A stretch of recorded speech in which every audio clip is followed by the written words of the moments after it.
आज के एपिसोड की शुरुआत सौम्या के लिए एक बेहद खास दिन से होती है। वह अंदर से काफी नर्वस है क्योंकि आज उसे पहली बार कॉलेज के स्टेज पर सबके सामने बोलना है। तभी उसका पुराना दोस्त रिद्धांश उसे देखकर समझ जाता है कि वह घबराई हुई है। उसकी बातें सुनकर सौम्या थोड़ा रिलैक्स हो जाती है। रिद्धांश जीत का सौतेला भाई है, लेकिन वह जीत को अपना भाई मानता है। हालांकि वह अपने परिवार से कोई रिश्ता नहीं रखना चाहता। दूसरी तरफ घर में रिद्धांश के भविष्य को लेकर उसके पिता संजीव काफी नाराज हैं। रिद्धांश ने MBA बीच में छोड़ दिया, फिर विदेश जाकर स्पेशलाइजेशन किया और मुश्किल से अपनी इंटर्नशिप पूरी की। सभी को उम्मीद थी कि वह वापस आकर परिवार का बिजनेस संभालेगा, लेकिन रिद्धांश ने इसके बजाय हॉकी अकादमी खोलने का फैसला कर लिया। संजीव को लगता है कि हॉकी में पैसा और भविष्य दोनों कम है, लेकिन रिद्धांश साफ कहता है कि हॉकी सिर्फ उसका शौक नहीं बल्कि उसका सपना है। वह चाहता है कि लोग हॉकी को गलत नजर से देखना बंद करें और देश के इस खेल को नई पहचान मिले। उसके लिए पैसा बाद में है, पैशन और खुशी पहले। इसी बहस के बीच परिवार के पुराने विवाद भी सामने आने लगते हैं। घर में रिद्धांश की चाची को प्रॉपर्टी और दोनों बेटियों के भविष्य को लेकर चिंता बढ़ जाती है। उसे डर है कि अगर संजीव का अपने बेटे के प्रति मोह बढ़ता गया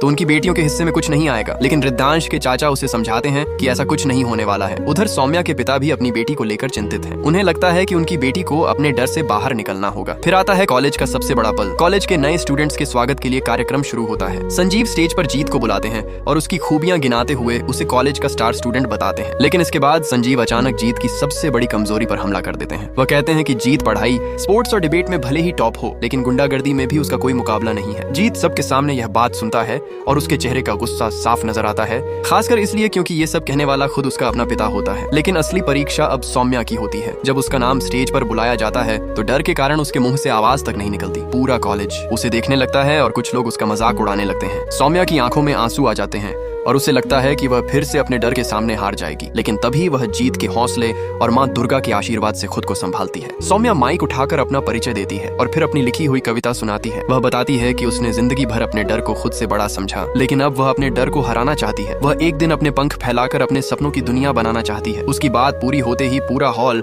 तालियों से गूंज उठता है। सौम्या की आंखों में खुशी के आंसू होते हैं क्योंकि पहली बार उसने सबके सामने अपने डर को हराया है। और सबसे खास बात, उसके पिता ने भी उसे बोलते हुए देखा है। तभी खुशियों के बीच सौम्या पर एक नई मुसीबत आ जाती है। सौम्या पर गंदी नजर रखने वाला शिक्षक उसे अकेली कक्षा में मिलता है। अब क्या होगा सौम्या के साथ? क्या वह अपने डर पर जीत पाकर इस समस्या से भी लड़ पाएगी? यह देखना दिलचस्प होगा। देखेंगे अगले एपिसोड में।